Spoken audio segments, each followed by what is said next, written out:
Hey guys, it's been a minute since I've been on here. Damn.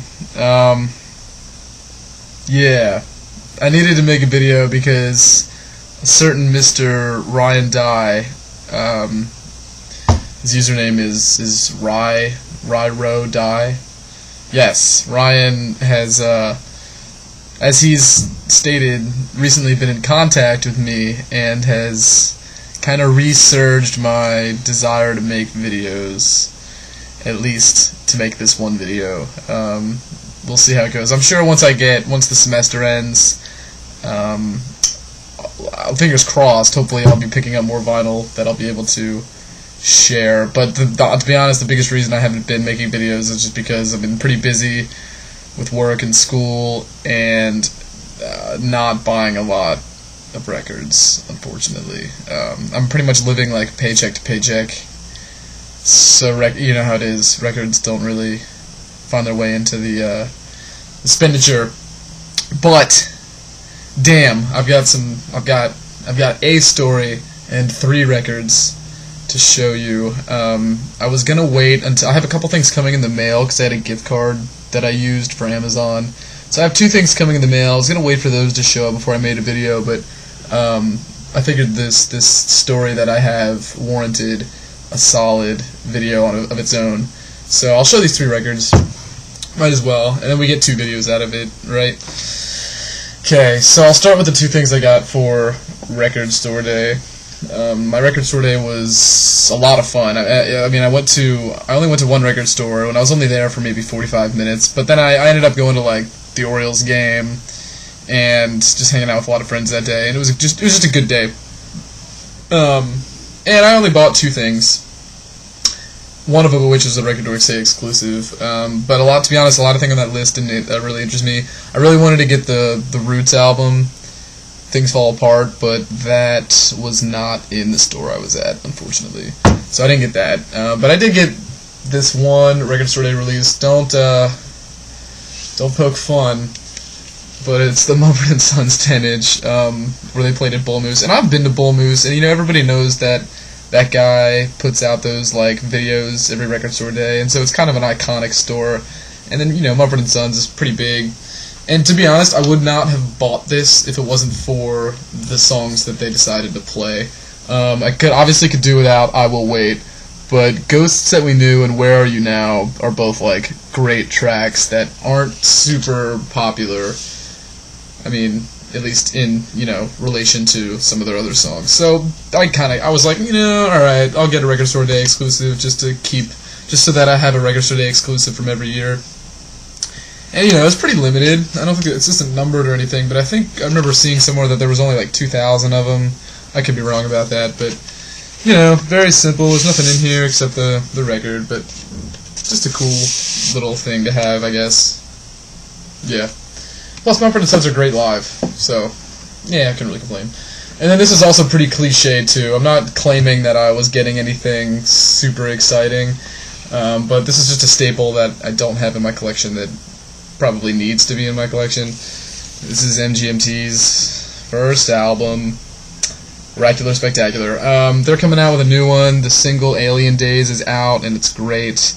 If you haven't heard it, definitely go check that out. But you know, this came out in what, 2008, 2009, something like that, 2008. Yeah, and you know, it took over the whole indie world. But you know, they did this whole pop thing.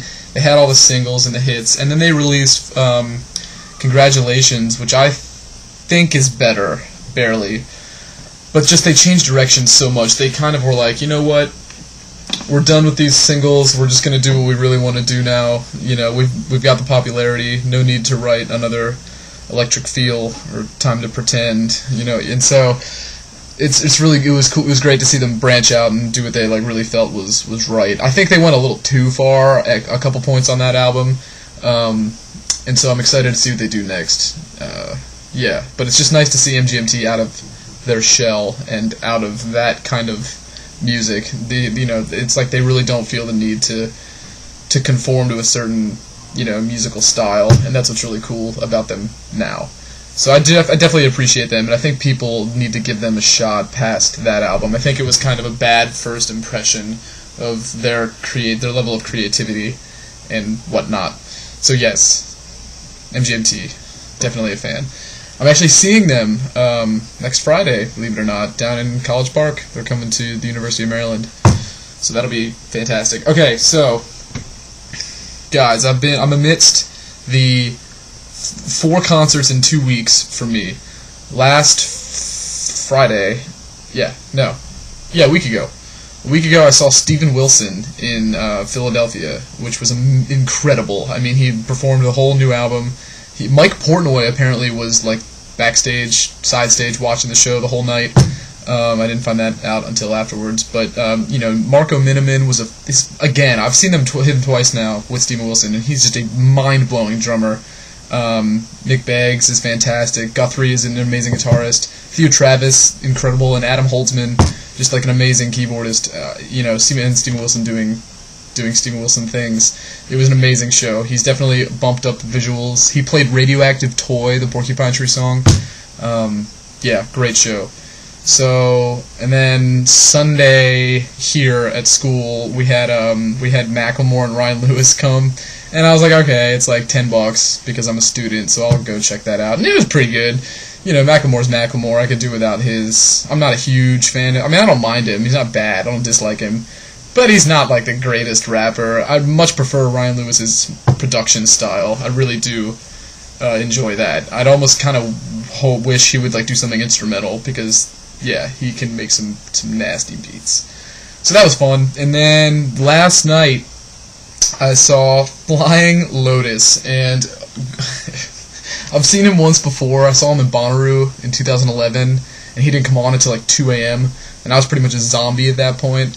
So I do have some memories of it, but they're not like the most fond memories.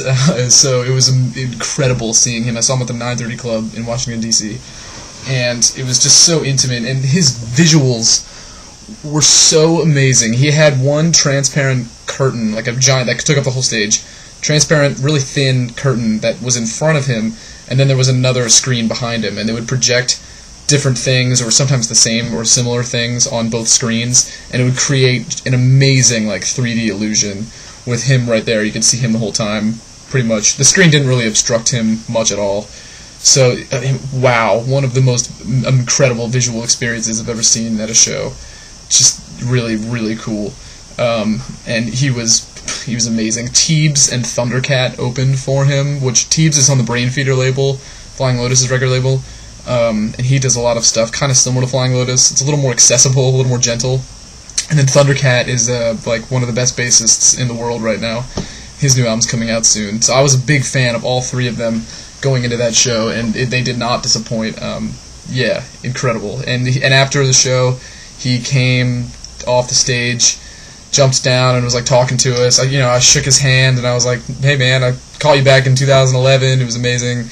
I was like asking him about the visual show. I told him he should go give a little call to Hudson Mohawk of tonight, and he smiled. He laughed. He was a nice guy. Anyway, so I ran over to the merch table and I picked up his newest album, Until the Quiet Comes, and of course I had him put his big ol' signature on it. You can't tell too much. Let's see if I can get an angle here. Yeah, it's down, and it's down. It's right here. You can kind of see it, sorta.